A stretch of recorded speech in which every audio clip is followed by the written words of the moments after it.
अगर मैं आपसे अभी समय पूछूं तो आप अपने स्मार्ट वॉच या फिर अपने स्मार्टफोन से मुझे समय एएम या फिर पीएम में बताएंगे। पर सवाल यह है कि एएम और पीएम का मतलब आखिर होता क्या है। तो मैं आपको बताता हूं। हमारे पूरे दिन को 12-12 घंटे के इक्वल पार्ट्स में डिवाइड किया गया है। दोपहर 12 बजे के पहले का समय हम लोग एएम, जबकि दोपहर 12 बजे के बाद के समय को हम लोग पीएम में बताते हैं। अब एएम का मतलब होता है एंटी मरीडियन, यानी कि दोपहर 12 बजे से पहले, और पीएम का मतलब होता है पोस्ट मरीडियन, यानी कि दोपहर 12 बजे के बाद। अब ये भूलिएगा मत। क्या आपको पहले से बात पता थी? और नहीं पता थी तो चैट सेक्शन में लिखना मत भूलिएगा। गाइस, आप लोगों ने मर्सिडीज कार ब्रांड के बारे में तो सुना होगा, लेकिन उसमें सबसे फैसिनेटिंग चीज है उसका लोगो। लेकिन मेरा सवाल यह है कि उस लोगो में जो 3 लाइनें होती हैं वो किसको रिप्रेजेंट करती हैं? क्या उसका कोई मतलब होता है? मैं आपको बताता हूं। उस लोगो में वो 3 लाइनें लैंड, वाटर और एयर इसको रिप्रेजेंट करती हैं, मतलब धरती, पानी और हवा। अब जिसने भी ये लोगो डिजाइन किया था उसका मकसद ये था कि इन फ्यूचर ये कंपनी लैंड, वाटर और एयर में दौड़ने वाले प्रोडक्ट बनाएगी और उसमें बादशाहत को हासिल करेगी। है ना ये फैसिनेटिंग? क्या इसके पहले तक ये फैक्ट आपको पता था? और नहीं पता था तो चैट सेक्शन में लिखना मत भूलिएगा। हमारी अर्थ का एकमात्र नेचुरल सैटेलाइट यानी कि प्राकृतिक उपग्रह है चंद्रमा। अब उसके बारे में एक इंटरेस्टिंग फैक्ट बताता हूं। आपका अभी इस वक्त जितना भी भार है उसका सिर्फ 1/6 भार ही आप लोगों को मून पे फील होगा। मतलब मान लो कि आप 60 किलो के हो तो उसका 1/6 यानी कि सिर्फ 10 किलो का भार ही आप लोगों को मून पे फील होगा, यानी कि आप अपने आप को हल्का महसूस करोगे। और यह होता है ग्रेविटेशन की कमी की वजह से। और अगर मान लो आपको अपना भार कम करना है तो जिम जाने की बजाय आप चंद्रमा पे चले जाओ, वो ज्यादा अच्छा है। Just kidding. ये आपको पता था या नहीं पता था? चैट सेक्शन में लिखना मत भूलिएगा। गाइस, ये तो आपको पता ही है कि प्लेन्स बहुत ज्यादा भारी होते हैं।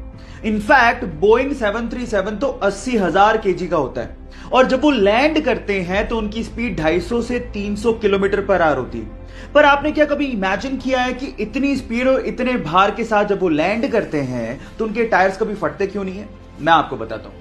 उनके टायर्स में रबड़ के साथ साथ एल्यूमिनियम और स्टील को भी मिक्स किया जाता है, और नॉर्मल कारों के टायर के अंदर जो प्रेशर से हवा भरी जाती है उससे 6 गुना ज्यादा प्रेशर से एरोप्लेन के टायर में नाइट्रोजन को भरा जाता है ताकि वो प्रेशर को सहन कर सके।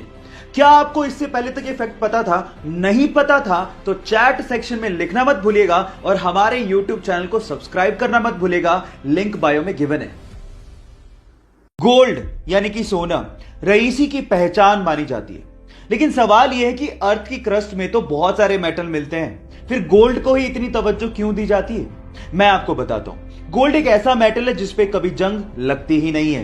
एक्चुअली जब भी कोई मेटल ऑक्सीजन और मॉइस्चर के कांटेक्ट में आता है तो उस पर जंग लगनी शुरू हो जाती है, जैसे कि लोहे का ब्राउन हो जाना, चांदी का काली हो जाना, कॉपर का ग्रीन हो जाना। ये सब कोरोजन यानी कि जंग लगने की वजह से ही होता है। लेकिन गोल्ड एक अनरिएक्टिव मेटल है जो ऑक्सीजन और मॉइस्चर के साथ रिएक्ट करता ही नहीं है। इसीलिए अर्थ की क्रस्ट से जब सोने को निकाला जाता है तो उसे प्रोसेस करने तक की जरूरत नहीं पड़ती, क्योंकि वो प्योर फॉर्म में ही पाया जाता है।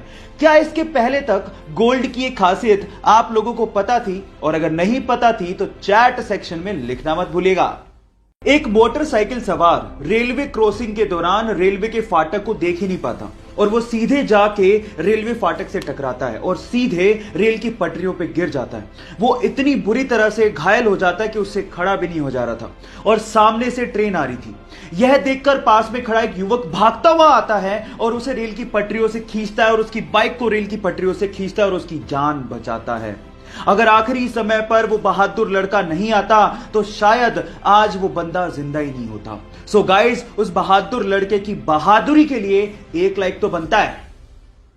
आज अगर हमें जरा सी भी चोट लग जाए तो हम लोग तुरंत बैंडेड का इस्तेमाल कर लेते हैं ताकि खून को बहने से रोका जा सके।